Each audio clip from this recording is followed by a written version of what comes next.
Rigaria Egati abarai kurwa sensemo ya Nyanza bakorwa n'umuriki obusoma busoma nase wizara itendete burindi bw'imeyense Dr. Raymond Omolo nigati abajumbe kurwa sorongo rwa Nyanza nigo bono bagenderere kwesira serikali ya Kenya kwanza na komoko bokomura ibwense William Ruto asemeroberio y'amagenderase chinsemecho nigo baroko bole guchiase abamenyi abo kwaneke bunangwe soke baraso bonge na Komosiira umuraibwense asokoliye ntunde ya kabira sobachori obonde bole bosyo eri bachikogendera konyora amagendero.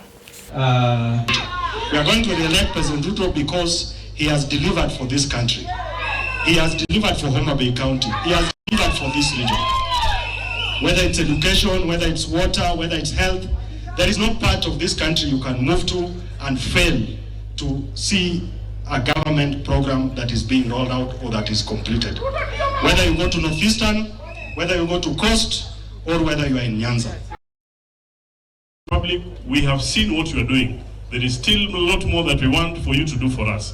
We are going to give you support in the hope that if what we have seen when we did not vote for you, we will get more.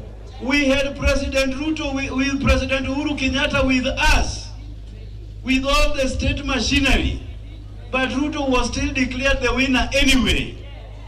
Now President Uhuru Kenyatta, the former president, is now lying to people like Sifuna Babu Owino and company that now he has a formula of ensuring that he will be declared winner under united opposition.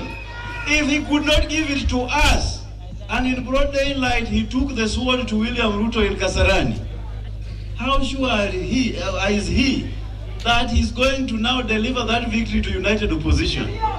Something that he does not even have. For that time he had it.